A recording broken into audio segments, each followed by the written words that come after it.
An arrest and charge in last week's stabbing death in Vancouver's Chinatown. The victim was a chef at a prominent downtown restaurant, and police now say they don't believe he knew the suspect. Tanya Fletcher joins us now with more. Tanya, remind us who the victim is. Yeah, in this case, Dan, is Wataru Kakiuchi, 32 years old, a Japanese citizen. And reaction to his death was swift. You may remember Mayor Ken Sim came out right away calling it a senseless act of violence. Now, the victim was found injured near Union and Main in the middle of the night exactly 1 week ago. He died before he could be taken to the hospital. He'd worked as a chef at the popular Hapa Izakaya restaurant in Yaletown. His friends and coworkers described him as a talented musician who is always kind and funny.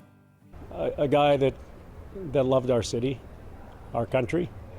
Words can't describe how sad we are. It always seems to be the good ones we lose, and he was a beauty.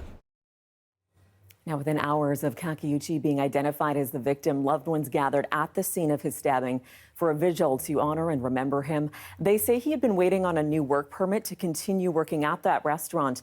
The Japanese consulate, meanwhile, tells us it has been working with police here and contacting his family members in Japan over the past week. And Tanya, what do we know about the suspect? The suspect, Dan, also 32 years old, Timothy Isborn.